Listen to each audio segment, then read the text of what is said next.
Hello there, folks, and welcome to the Jefferson Educational Society's Global Summit 12 presentation of Our Towns, From the Pages to the Screen. I'm Ben Speggen, I'm the Vice President at the JES. In this program, which originally aired live on Thursday, May 27th, 2021, we'll hear from James and Deborah Fallows, authors of the best-selling book Our Towns, A 100,000-Mile Journey into the Heart of America, and veteran filmmakers Stephen Ascher and Jeanne Jordan, who've taken that bestseller from the pages to the screen with their new hit documentary, Our Towns, to talk about the Our Towns journey, from the in-the-field reporting to the book, to the film, and now to a civic foundation. Before we get to the program, I'd like to thank all of our event sponsors, Erie Insurance, Erie News Now, the Erie County Gaming Revenue Authority, WQLN Public Media, and the American Tapestry Project, and our Global Summit event partner, the City Club of Cleveland. And I'd like to remind you that you can access additional programs to stream on demand at jeserie.org, where you'll also find a wide range of publications, from reports, essays, timely writings, and more. Be sure to like us on Facebook, follow us on Twitter and Instagram, and subscribe to our YouTube channel to stay up to date with all JES content. And now, here's Our Towns, From the Pages to the Screen. Hello, I'm Tim Nicastro, President and CEO of Erie Insurance. I've called Erie, Pennsylvania home for most of my life, and I'm proud to lead a company that's been at the heart of our downtown for nearly a century. I love this city, and I'm passionate about its revitalization and long-term success. So today, I'm pleased to introduce two people who have been friends of Erie and the Jefferson for the last several years, James and Deborah Fallows, along with filmmakers Stephen Ascher and Jeanne Jordan, creators of a just-released HBO documentary based on the Fallows' best-selling book, Our Towns, A 100,000-Mile Journey into the Heart of America. For 4 years, Deborah and James crisscrossed the country in their small plane, reporting for The Atlantic on the struggles of America's smaller cities and their proactive efforts to reinvent themselves. The Fallows visited Erie as part of their travels, right at a time when we were embarking on a journey to reimagine and revitalize our downtown. They've served both as experts and advocates for Erie over the past few years, helping to guide our thinking on how to bring our city successfully into the future. During that time, Erie has seen public and private investments of more than $600 million and broken ground on projects that will transform the city. At the 2018 Jefferson Global Summit, the Fallows were presented with the Thomas B. Hagen Dignitas Award and named honorary Erie citizens by Mayor Joe Schember. Together, their work on Our Towns has been turned into an HBO documentary film by Academy Award-nominated directors and producers Stephen Ascher and Jeanne Jordan, who today join them.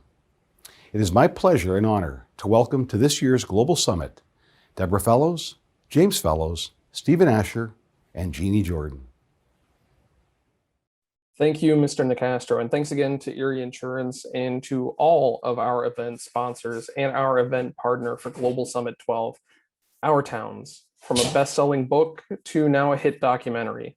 Let's take a look at a preview. 5 years ago, we asked people to tell us the story of your town.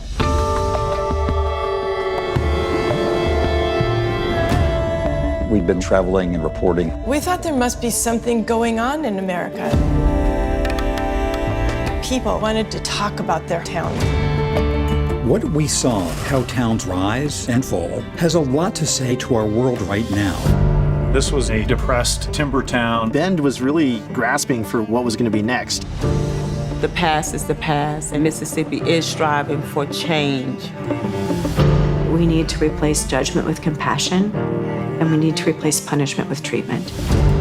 We're a safe haven. We feed the kids. They think, oh, this is just a boxing gym. That's far from the truth. We are fixing what needs to be fixed around here. Almost every place we went, people said, the U.S. is really in horrible shape. But here, things are really moving ahead. What's your secret?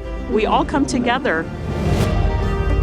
If it can happen here in the poorest of all states, then the positive things are replicable elsewhere. The story of my town is the American story of this era.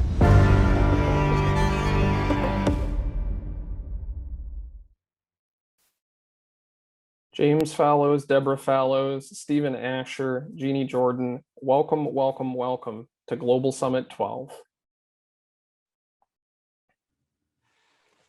Thank you, Ben. Thanks, Ben. And Furky and all of our friends in Erie, and Yes. Tim and Steve and Jeanne. Great to be It's here. great to be here.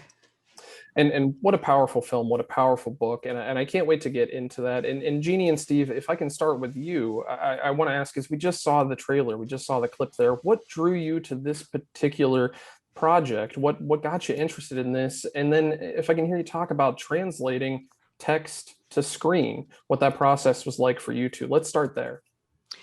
Well, it started because HBO optioned this book. Really, I believe when it was in galleys, they knew Richard Pepler, who is the head of HBO, knew that he was really interested in the book. And he asked his documentary team, Lisa Heller and Nancy Abraham, if they had ideas about who should make the film. And Lisa Heller called us up and said, I want to line you guys up on a double date with a really great couple I think you'll like a lot. And that's really how it started. We were so thrilled because we've long been fans of Jim and Debs. And also we read the book and felt like it was just exactly the message that we wanted to read right now. So it was not a hard choice to do this. So it was really interesting. HBO had said that they'd never started with a book before, that this was the first time that they were doing that. And we have done a lot of documentary films and never had a book as any kind of source material. And it was really challenging to think about how to take what Jim and Deb had done and translate that for the screen. And one of the ways that we thought about it was not so much that we were going to remake the book in some way, but that Our Towns was kind of a project that had started with reporting and blog posts, and then it had gotten written into longer articles in the Atlantic and then in the book. And so we kind of thought of it as a process and a way of looking at the country. So we knew we needed stories that hadn't happened yet. We couldn't do stories that were in the past, really. And so we set out to kind of retell it and kind of focus on things that were in the present and pair up, problems and solutions in a way that would make it vivid for the audience, and try to figure out a way to have a kind of an emotional arc and a narrative arc, because of a 90-minute feature film has a very different kind of energy than a book that you can read at your leisure. And those 90 minutes go by so quickly. I think, it's because it's so beautifully told on screen and interpreted so well, I think. And one of the things that I appreciate is your acknowledgement of obviously the current crisis, the pandemic, and that this was filmed pre-COVID-19, but yet that weighs in, and maybe we can get to that in a little bit. I want to turn to Deb and Jim here, because another poignant part of the film, before we get into the towns, a poignant part of the film that I think stands out is when it captures your relationship with each other, and noting even your shorthand, grasscutter for dinner, illustrates how you two really do work as a unit together. Reflecting back on your lives and your careers together here in the States, then time in China together and other places abroad, now to Our Towns, what was that like for this film, reflecting on yourselves? Well, we've been together a long time, and I will tell you, for anyone who's calculating how old we are, that we're coming up to our 50th wedding anniversary. So these 50 plus years have been, we kind of grew up together in a way. We didn't always work together. We had different directions we were going. I was raising the kids for a long time. Jim was always working. But then when this opportunity to do the reporting and fly around the country and do the writing came along, it just kind of felt like a natural segue that we would do it together. We didn't have to talk about it very much because each of us knew what the other was good at and less good at. And we kind of didn't get in each other's way, and we did finish each other's sentences and just kind of carried on from there. So it seemed like a really natural thing to do, strange as that might sound. And Jim, what is a grass cutter for dinner for those that might not recall it from the film or might not have seen it yet? So the line in the movie, so Deb and I met on a blind date in college when we were 18. We got married when we were 21, right after Deb graduated from college. And our glamorous honeymoon was on a work camp in Ghana for a couple months. And there's a long backstory of why that happened. But our main source of protein on the work camp was a creature called a grasscutter, which is like a sort of golden retriever sized rat. And it was the main kind of meat we had. Deb just told me recently, 50 years later, she never actually ate it. Yeah, I pretended.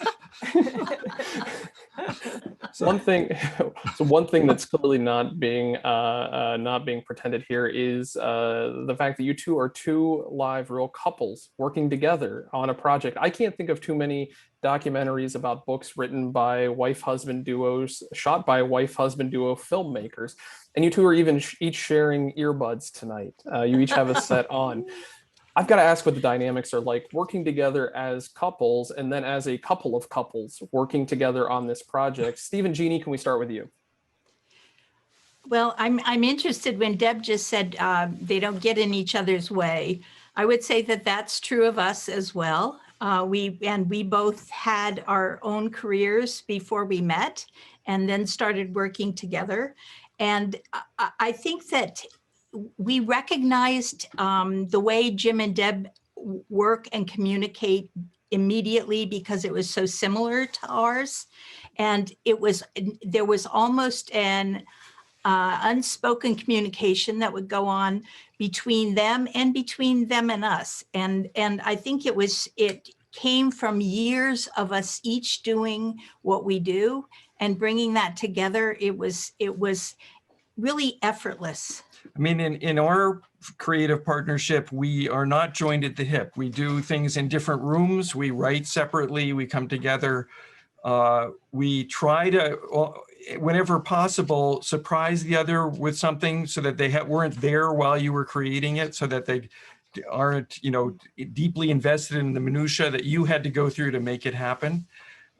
So we're very kind of complementary, and much like people say, like how other couples will say to us, they could never work together. We think it's a lot like raising a kid. I mean, it's like you have to compartmentalize stuff. It's never equal. Somebody's always doing more, somebody's doing less, or different things. But together, you have this partnership that ends up with this product, whether it's a child or a film. Jim and Deb. Could I wax earnest for a moment, which is one of my tendencies, but the way that Deb and I wrote this book was the only way that we could have written it. Steve and Jeanne had to produce a film, which they did brilliantly. The way we wrote the book isn't by interleaved chapters. Deb will have a little section and I'll have a little section, et cetera, et cetera. And the reason we did that was thanks mainly to the brilliant editor of this book, Dan Frank, who died 2 days ago. At age 67 of cancer. And so he had the insight for the way we could not have written this book together, of trying to have a sort of harmony. We couldn't have done what Steve and Jeanne did with the film, but we were able to work side by side. And it was through the brilliance of our editor at Pantheon, Dan Frank, who we remember so fondly. Okay. And moving back to the four of us working together, we are so grateful to Steve and Jeanne for so gently and tenderly pulling us into this different medium of expression, which was completely alien and rather scary to do, but they just have a way of making people as comfortable as they can be, and teaching us of how 10,000 of our words should be captured in about 3 seconds. It was really, I'm sure, an ordeal for them to have to say so many times how we needed to go for the action. And we finally understood that mantra and learned so much from them just about the filmmaking. It was 100 very long but exciting days on the road of filming, pre-dawn to post-dusk. So it was a good long time. I think they could make probably 10 more films out of what is left on the edit room floor. Yeah. Well, from our side of the equation, it was daunting to take on somebody else's work and their careers. I mean, we were going to be representing these two people, and we were riffing on their book. We were taking it in a different direction, and we were very anxious about that. And the Fallows could not have been more supportive of what we did in a way that gave us so much strength. Also, I just want to say that Steve and I have mostly done personal films, either about our lives or about lives that we do a deep dive into. And one of the things that was really important to us and clear to us from the beginning, that this on some levels had to be a personal film about Jim and Deb. And that's one of the things I'm proudest of when you say that you get to know them and get to know their relationship. That's a wonderful thing, and I think a real strength of the film. And I'm going to pull a few more of those out later in the questions. Before I move us on to the next clip and cue that up, I do want to encourage people to head to the web and look for Jim's beautiful and moving tribute to the life of Dan Frank, their editor. It's well worth a read and worth your time. Great. Now let's take a look at a clip from what happened on a blind date for two couples that wrote a book and made a movie. Here's Chris Gardner in Eastport, Maine.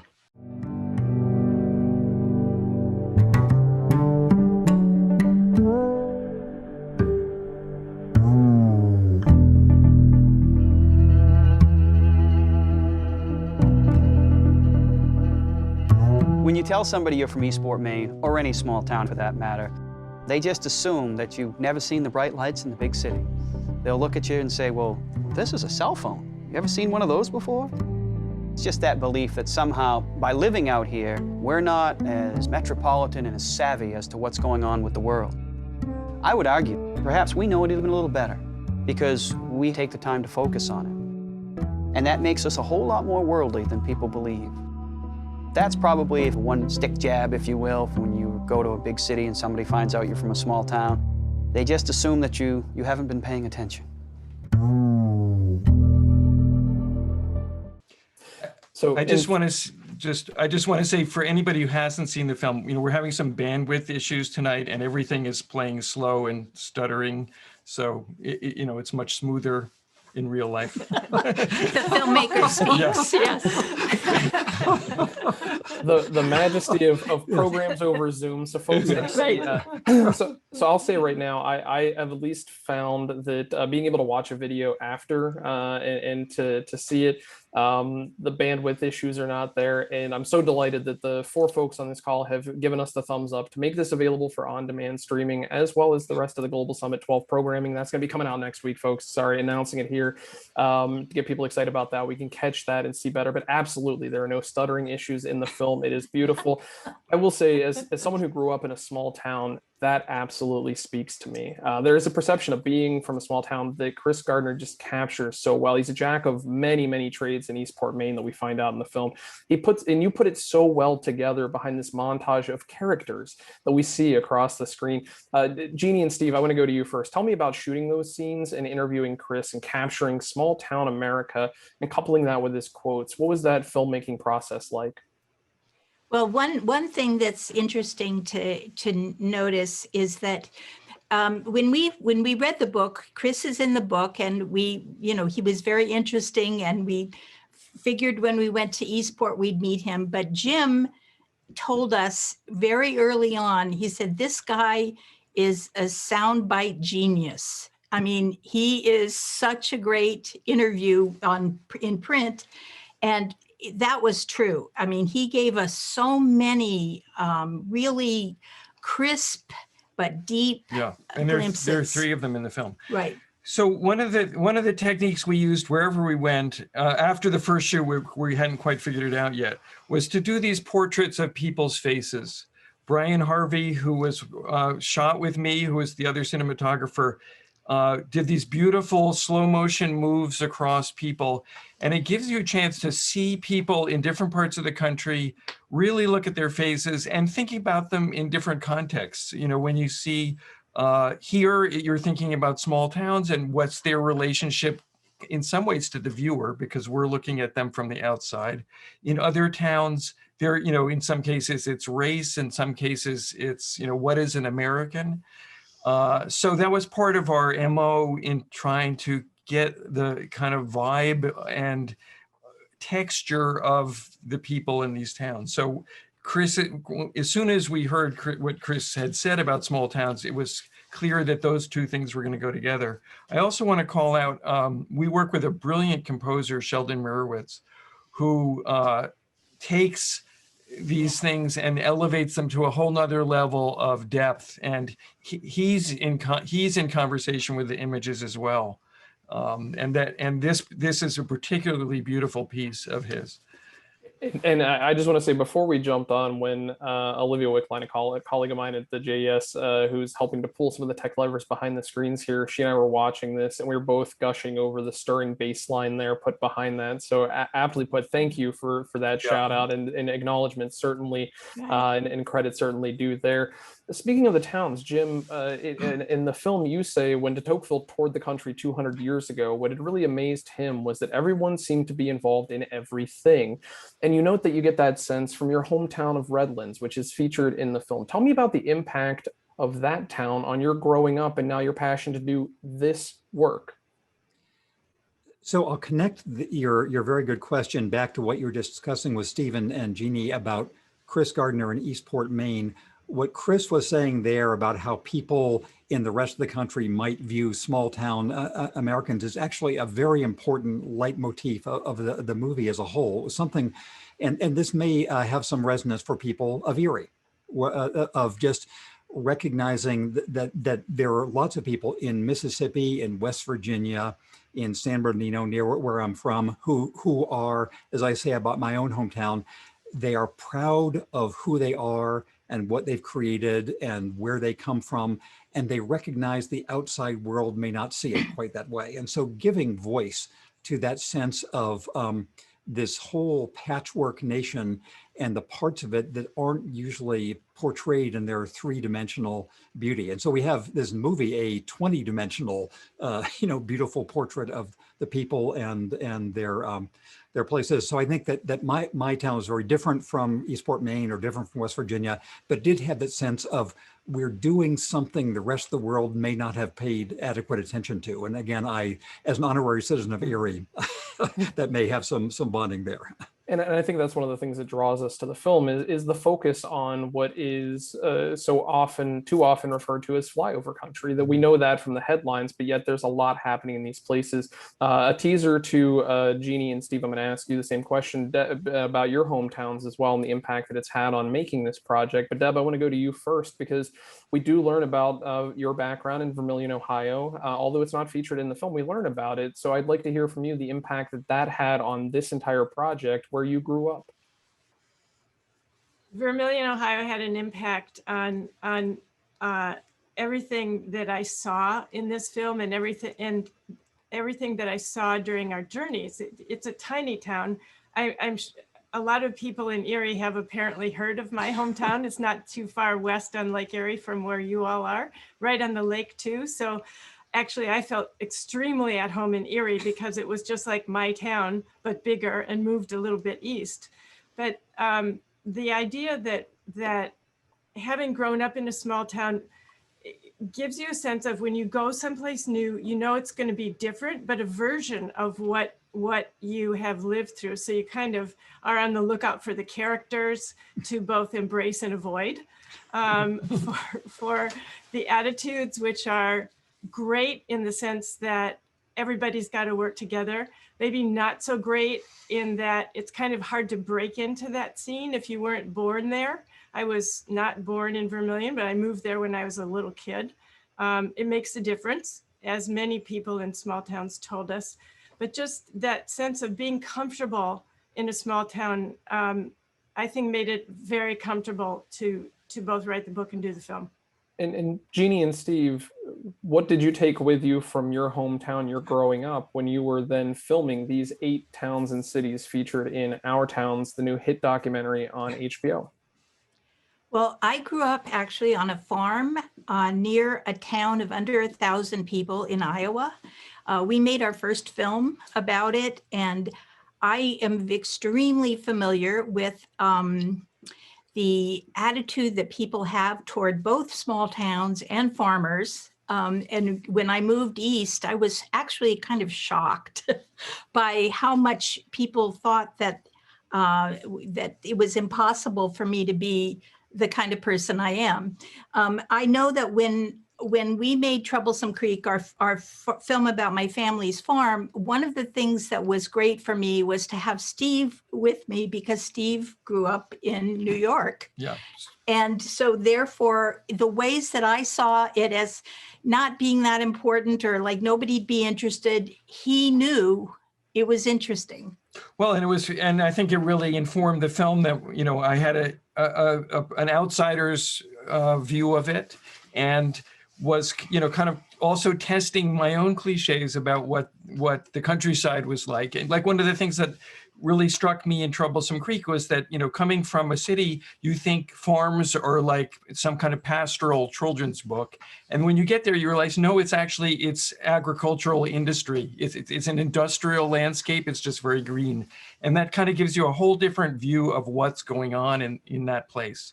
So I think that having our two perspectives really helps inform all of this kind of work.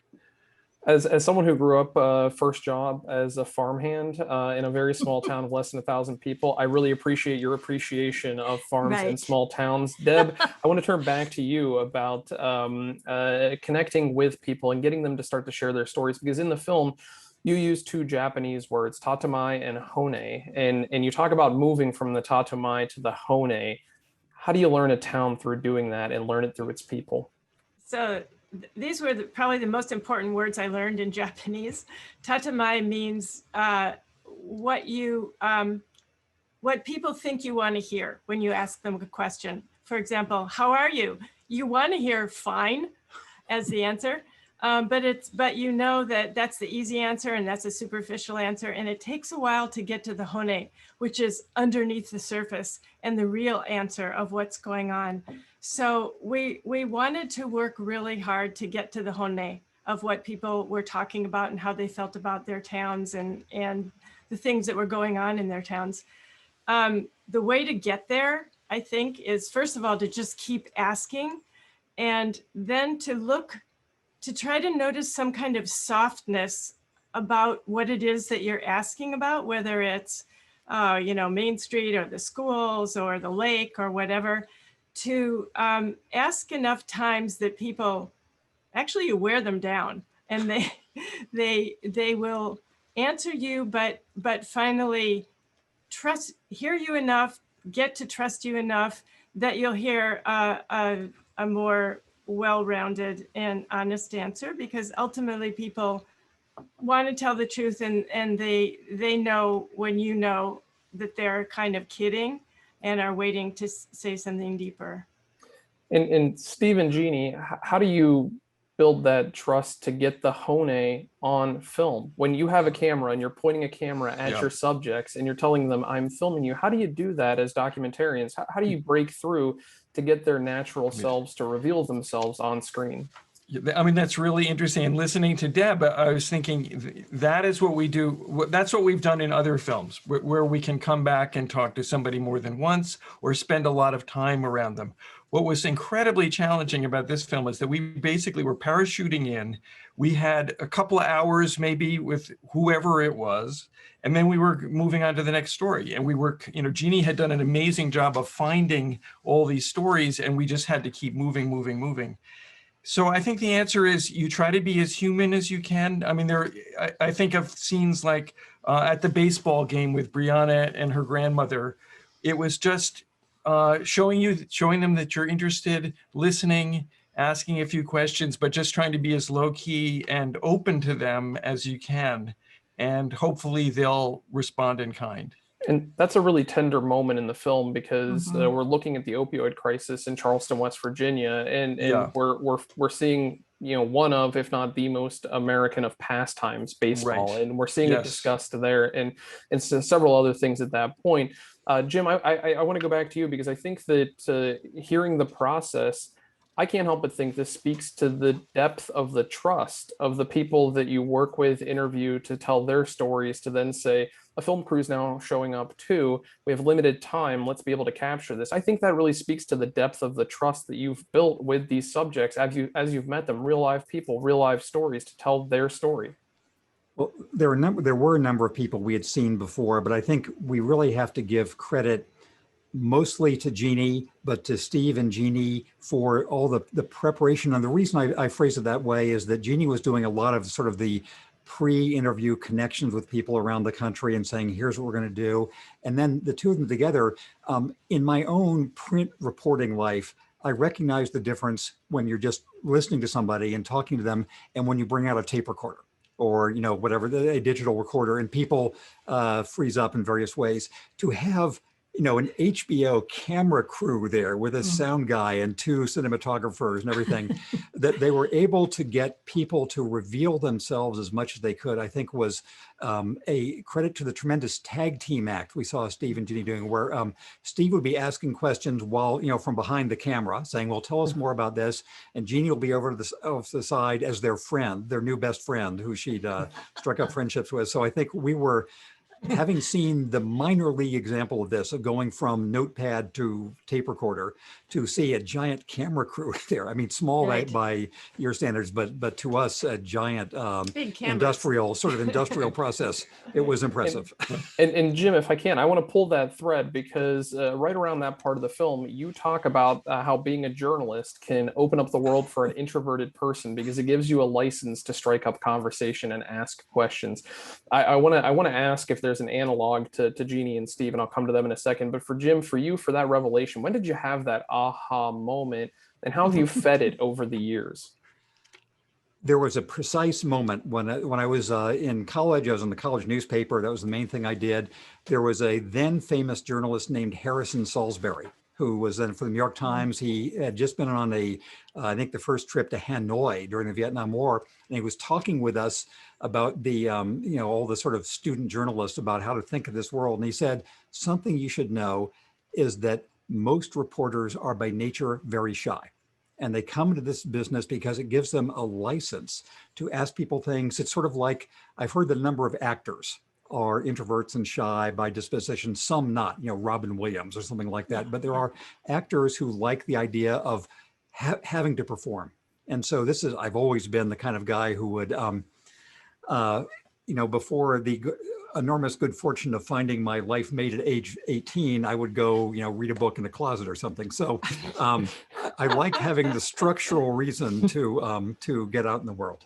I'm just going to add one point here, which Jim frequently talks about, is that I think journalists are comfortable with silence, that when you ask someone a question and they start to answer and then kind of stop talking, the trick of sitting there comfortably waiting for them to go on talking is one that often draws people out. And actually we often thought, well, how does this work for Steve and Jeanne? Because they can't, time's a wasted when they've got those cameras running the whole time, rather than just kind of sitting and waiting patiently for someone to go on. I'd actually like to know what they say about that. Listening is the most important interview skill there is.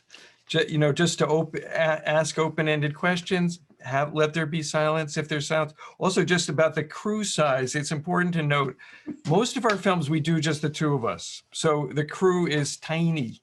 So this was a very large crew for us as well. Not for other people. I mean, it's still small. Well, but you know, I mean, when we're doing documentaries, when we do fiction, it's, you know, a different story. But anyway. Yeah, I mean, one of the things that I was thinking is that between Steve and I, that ability to hold silence, Steve really has it. I really don't. Some good, a really good example is I tend to want to help people along, and we were interviewing a woman about her husband's ALS, and we're deep into the film, and we asked her a question. I was interviewing her, I asked her a question and started crying while I was asking it.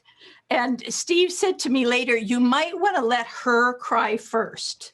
You might want to just let her lead. Let her lead rather than you. And it's a real talent to be able to sit there when you can see that people are struggling a little bit to know what they want to say and just be quiet. And these guys have it. And that's because that's where these really special moments happen. Yeah. Where people, and you see them thinking, and sometimes they just pivot and they go in a different direction. You have to give them that space to do it.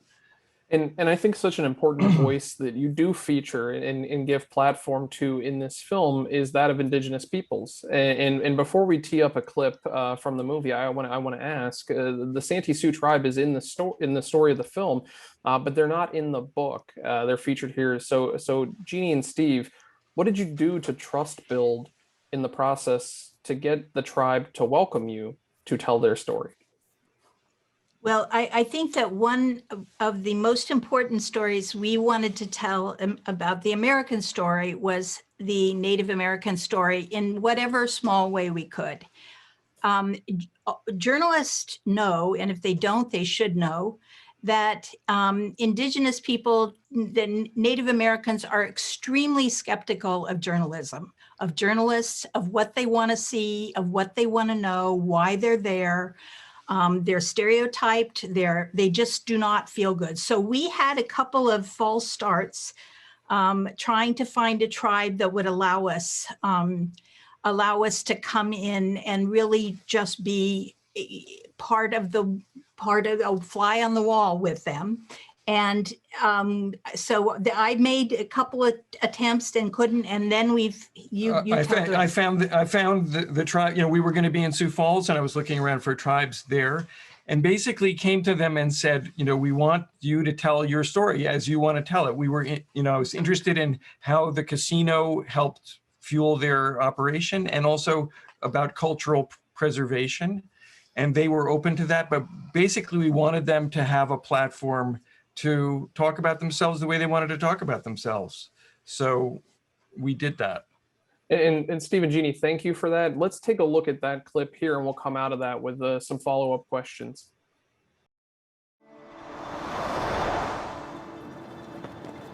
Where we're located here in Flanger, we're 2 to 3 hours from all the other Dakota communities, so we all stay in touch. Anywhere we go, we're Dakota. It don't matter if we're in DC or we're in China or we're here in the homelands, we'll be Dakota. How many here? 300 and some here on res? Close to it, yeah. And total 5, 6? About 600, 7. There was a thing called Indian Court of Offenses back in the day. We weren't even allowed to gather like this. Kill the Indian, save the man, the boarding school era. Start cutting our hair, putting us in little suits, putting us in boarding schools to speak to culture, the language, you were punished. And then the freedom of religion was like in 1978, that's not that long ago. So his grandpa, my dad, they were both fluent speakers, but sometimes it was hard for them to speak just because of that era. Jim, I want to go to you first here. A powerful part of that film involves discussing just how many tribes people speak Dakota. I'd like to ask you to tell us about that particular scene and its impact. And then Deb, as a linguist, I want to turn to you next of what lessons are learned here discussing the preservation of and teaching of native languages. So Jim, to you first, the impact of that moment. So I'll let Deb tell about the question she asked, which sort of primed this moment. But I think, again, I give enormous credit to Steve and Jeanne for making this scene possible. As Steve was saying, that just the justified skepticism of Native tribes to big time journalists is well established, and in our book we tried to represent much of the variety of America, but the main part we were able to talk about some of the indigenous part was in Ajo, Arizona, with Tohono O'odham there. And so just getting this scene was really something. I think it's part in the movie.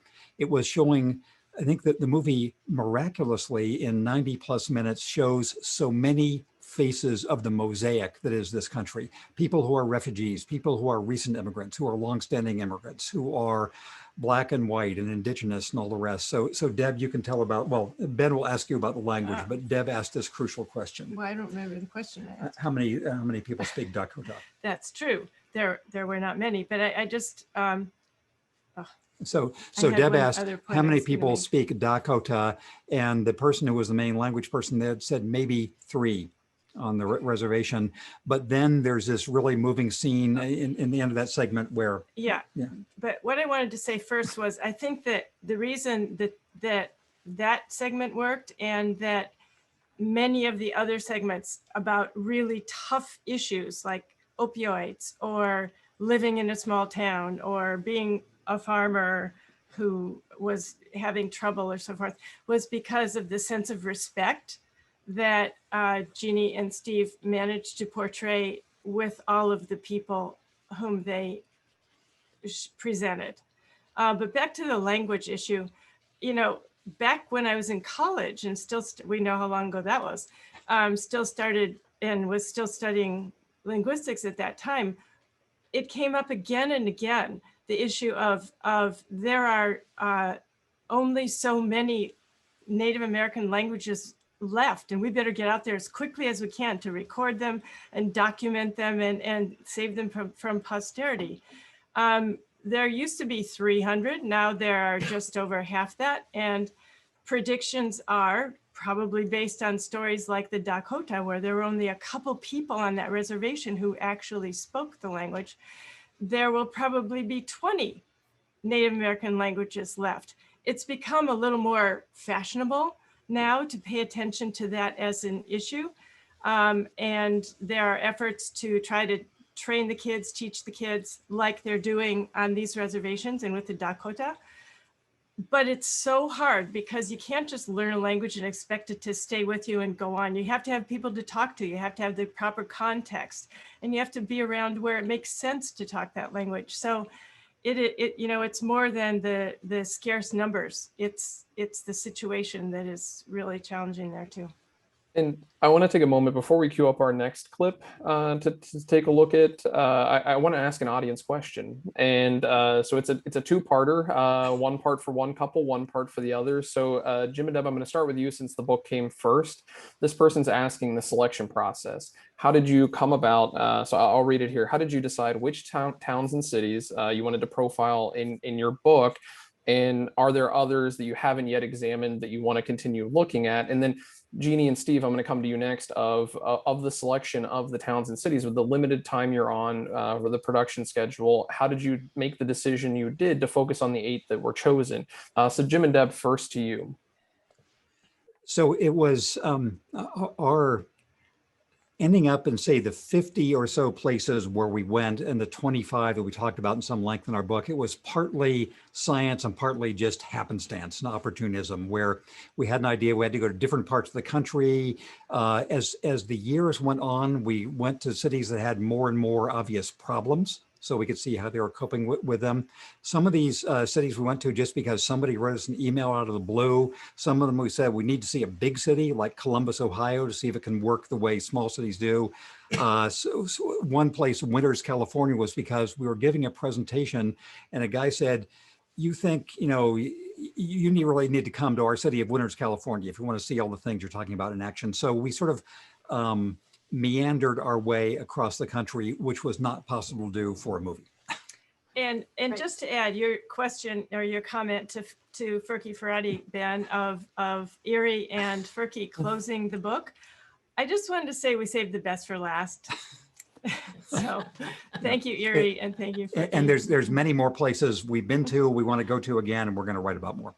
Yeah. So on behalf of Furky Ferrati and all the Erieites out there, we are grateful that you saved the best for last. And they're all fantastically featured, but I think it does hold a special place, at least in our hearts, that we were the final town and city that you visited. Jeanne and Steve, over to you for your process then of deciding where to shoot, how to shoot, and how to take and capture 8 different characters that are towns and cities throughout the United States of America. Well, I would say that it was the 4 of us did that gradually. We didn't do it all at once, but we decided where to start, and that was Charleston. Jim and Deb had only been to Charleston once, and we just felt that it was a good place to start because we would all be getting familiar with it. And it was kind of the proof of concept. It was really what going to Charleston and showing HBO the footage, they really gave us the green light and said, you know what you're doing, go for it. So that was great. And then from that point on, it was places like Eastport that they'd been to so many times, Columbus, Mississippi, so many times they'd been there. A place like Bend, Oregon, we all decided was in the arc of how cities recover from a setback. Bend was proof of a place that had overcome huge setbacks over the course of 20 years. So it was this process that we kind of did gradually. Well, so picking the cities is one thing. Finding the stories. Jeanne did the most amazing job of remotely, normally in a film like this, you send somebody out and they do a scout and they line up all this stuff and then they come back and you schedule it. She, remotely figured out a whole bunch of these stories. I mean, some of them we found when we were in town, but usually she was setting the table for us. And then the challenge was to come into a town, capture these stories quickly, and then come back and try to find a through line that would represent these places and make you feel that you had really experienced them and that we felt we didn't want to be misrepresenting them. So that's a whole editing challenge. So all of those things go into your experience of, we went to this town. Well, you went to this town and you saw these things that had to be found, and then those things had to be woven together. Well, I want to say two things about setting the table. There were two guaranteed ways to do that. One was often Jim and Deb's contacts. Deb, every time we started a town, Deb would just send me all of these contacts and I would start going through them.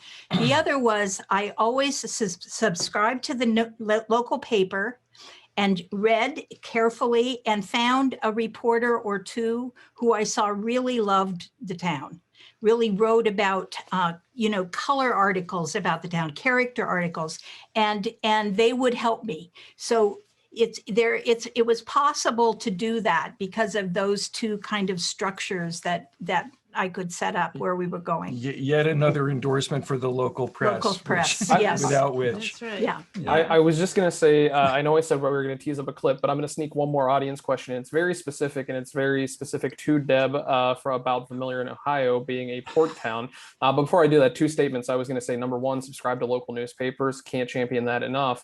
And then number two, a statement from our audience saying, please set Jeanne back out on the road again. Our towns too. So people are already excited about the next project. Deb, our very specific question comes from a sailor who says, as the sailor has visited Vermilion, Ohio by boat, he was wondering what you thought of your town as a maritime port. Wow. Oh, I mean, it was everything. My family lived right on the water. If this questioner probably knows, you start in the river and then there are a series of lagoons. So my front yard was a lagoon. It was water. It was just kind of the way the world was. And the whole town was organized around the water. It was, the Vermilion High School sailors, of course, themes all around the town. My first job was being a boat census taker with one of my buddies. We rode our dinghies around on the river and documented the license number of each boat and got a nickel per boat. I think we made, I don't know, $20 total or something, but it was, the whole sensibility was fried fish dinners and learning how to fish and learning how to sail and of course learning how to swim and ice skate, ride your bike on the ice. And it is the identity of the town. Beautiful. And speaking of towns, one town that is featured in both the book and the movie, I'd like to take us to Mississippi. We're going to take a look at Columbus, and we're going to hear from Raj Shanak in this and see some other folks talking about the impacts there in Columbus, Mississippi. As we've seen around the country, community colleges are incredibly important in preparing students for new jobs and in the bigger picture, fighting inequality. This is the Communiversity near Columbus, Mississippi. This is highly technical. It is not the old shop. The old vocational school was sometimes a penalty a person paid. Pressed at every station. We are second chances for people to get that high school equivalency, to get a job. Many individuals in our community are one flat tire away from losing their job or not finishing their education. We help bring partners to removing those barriers. We lift up the community as a whole. That's the best description of community college and what you do that I've heard anywhere. If it can happen here, in the poorest of all states, then surely the positive things are replicable elsewhere. We spoke about Chris Gardner and his wonderful soundbite, but my gosh, Raj Shanak right there with that. Jeanne and Steve, I want to start with you about capturing that story and capturing the story of community colleges, because that plays a critical role here in the film. So I want to start with you, and then Deb and Jim, I'll come over to you on community colleges. Raj was just a miracle, and it's very hard. That's, community colleges is a hard thing to capture when you're just kind of dropping in.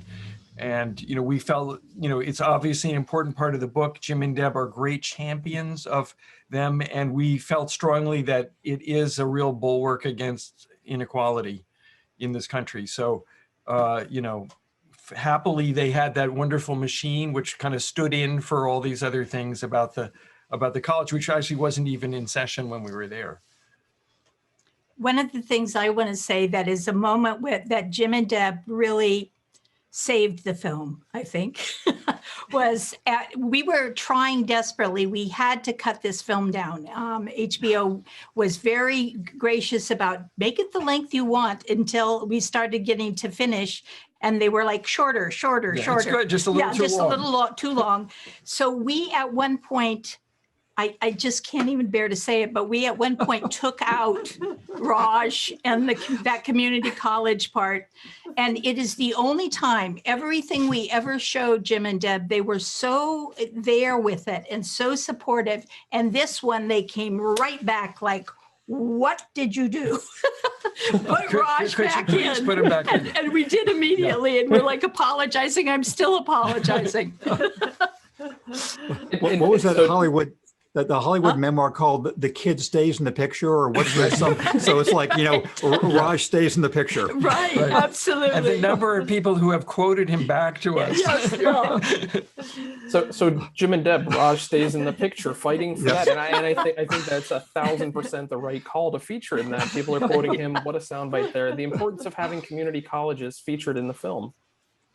So I was not going to tell that story, so I'm grateful to Jeanne for telling it. And so I had to.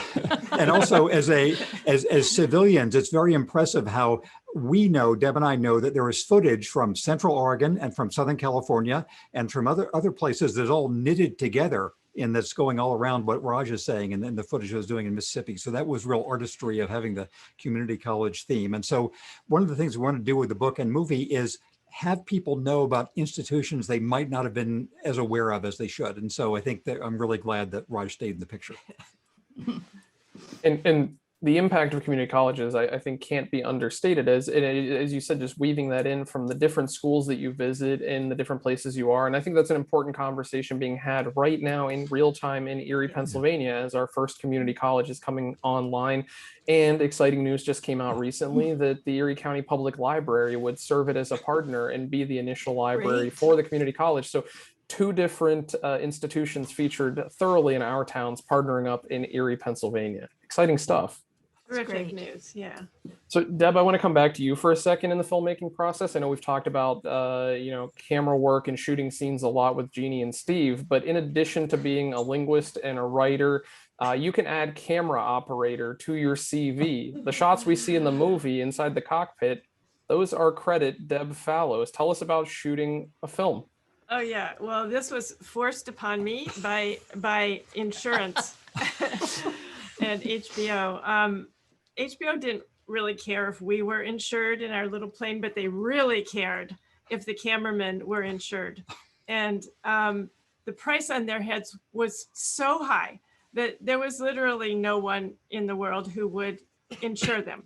So somebody had to do it. So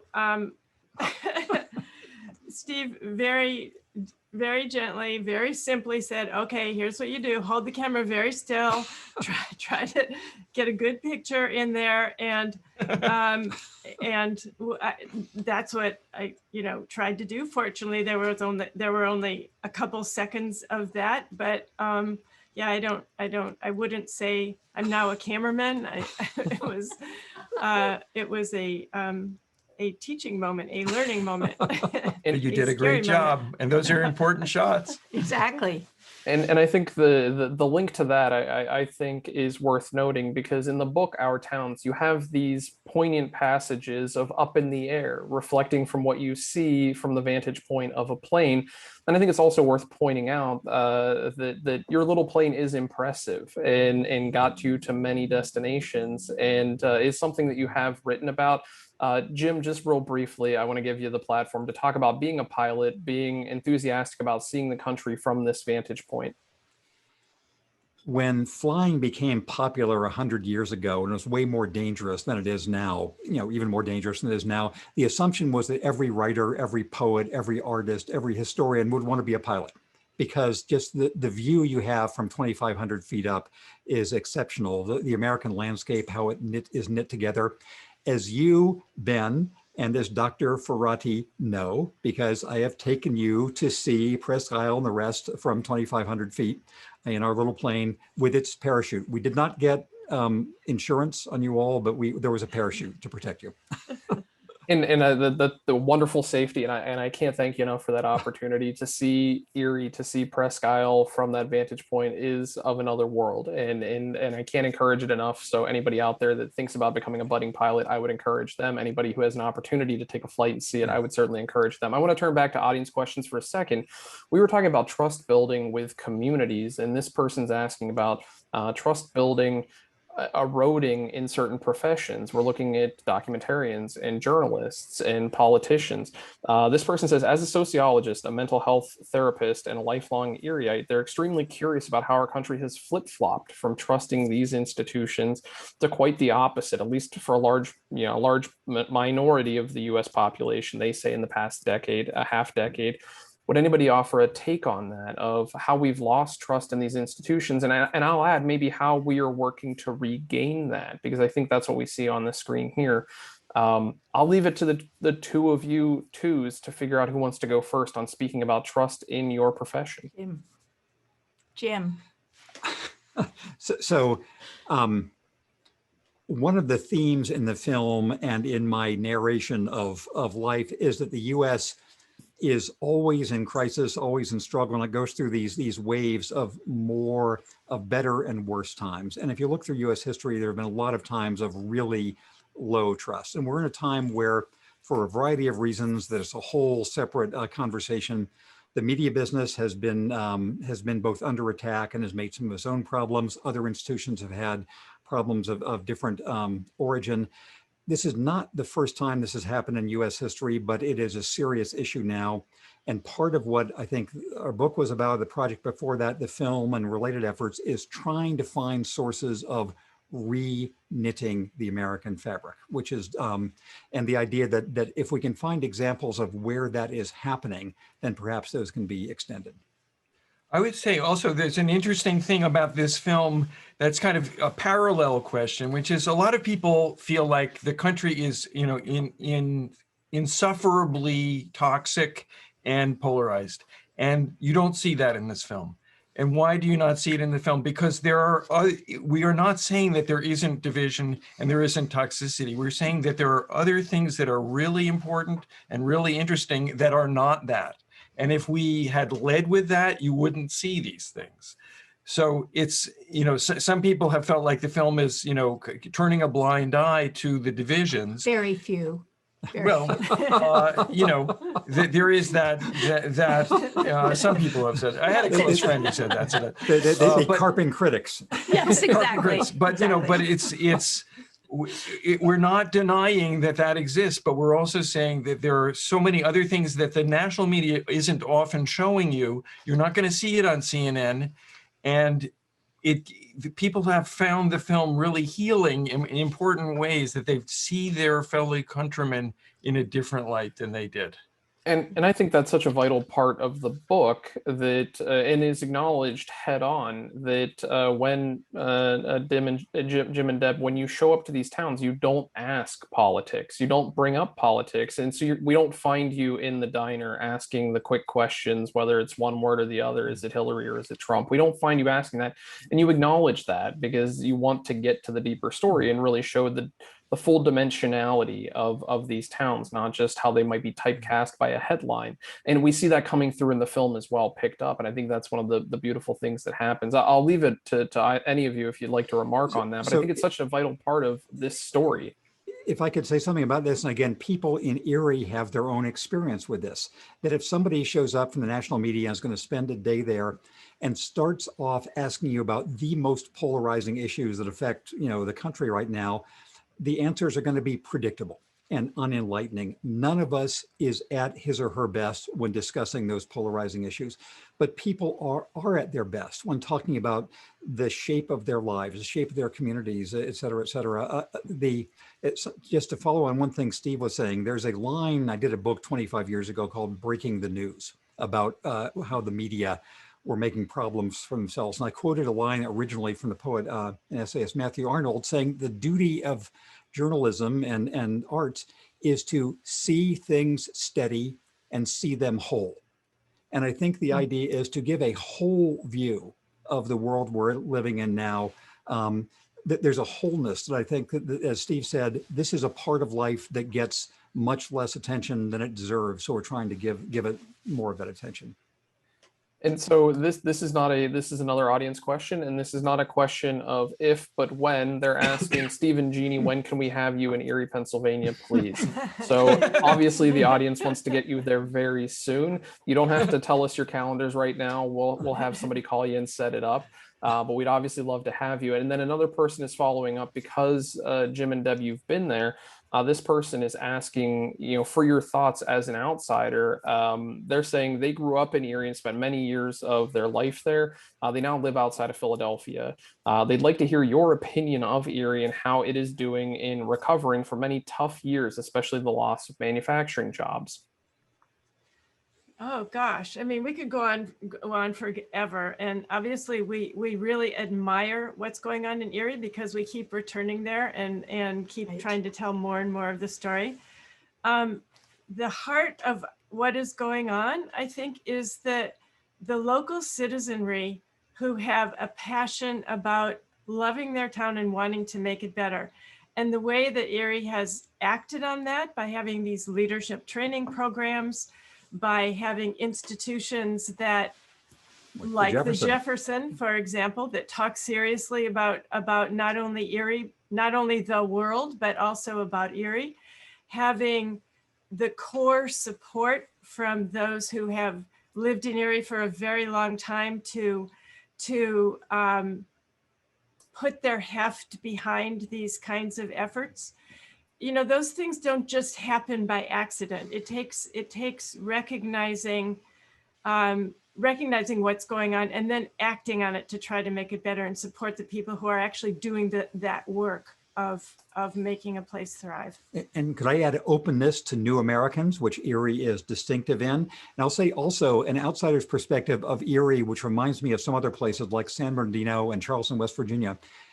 Almost everything that's a problem for Erie is available, is evident when you're first there. You drive in from the airport downtown, you can see the problems of Erie. The things that are happening on the positive side of Erie take longer to see. And so we were impressed by them each time we went back.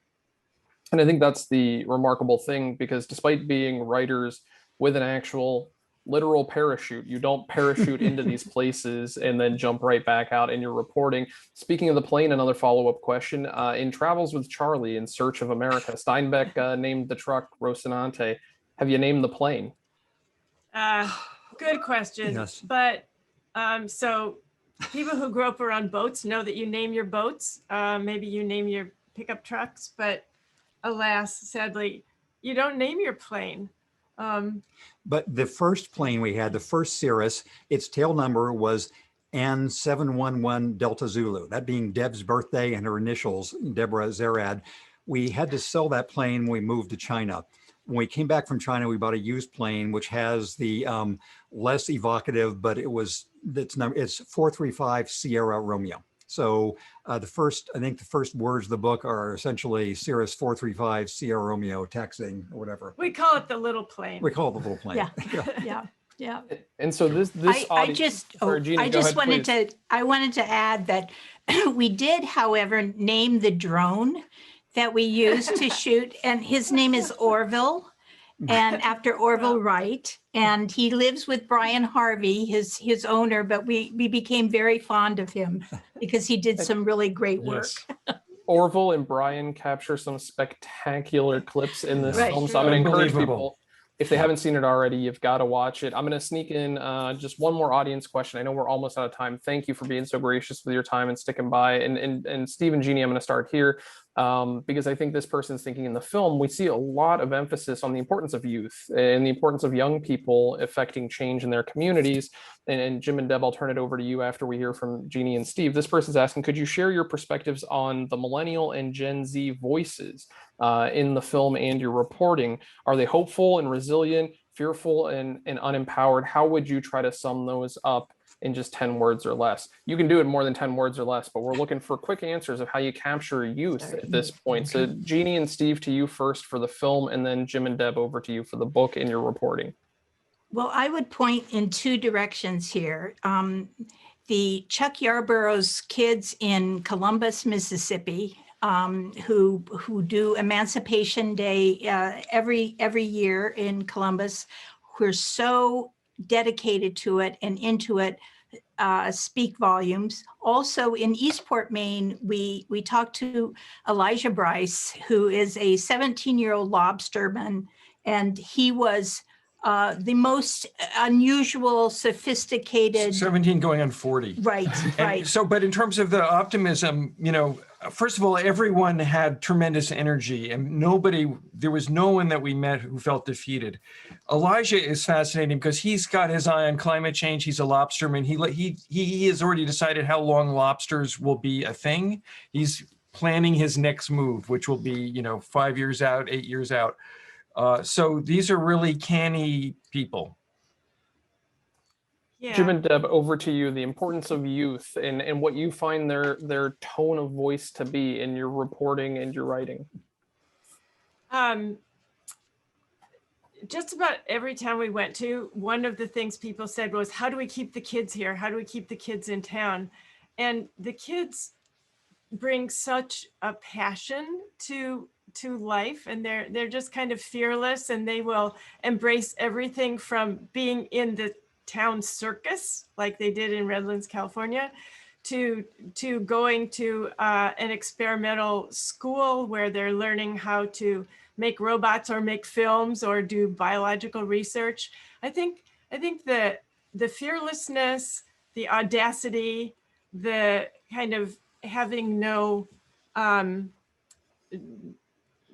false impressions that they are wanting to give you makes it very easy to talk to kids in this film and to like what they're doing.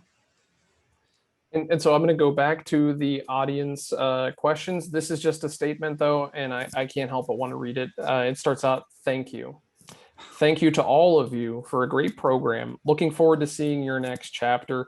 I'm a volunteer for the JES, and we're so happy that this person is, and we're so proud to see you on a number of shows. The Today Show, C-SPAN, of course, with our friend Steve Scully, chairman of the Global Summit. Erie does love all of you. So a big thanks from the audience there mentioning that. I want to end with two separate questions because Jim and Deb, we know what's on the horizon for the two of you with a new venture, but I want to turn to Jeanne and Steve first and ask, what's next in your storytelling process? Where can you tell us you're headed to? What can we do to follow along with your future work? Well, our storytelling process is that each film we do, we dig into very, very deeply. A lot of our films take like 5 years to do, and we get incredibly invested in them. So we have to be really sure when we pick a topic that it's something that has legs and is something that we're going to really want to keep doing.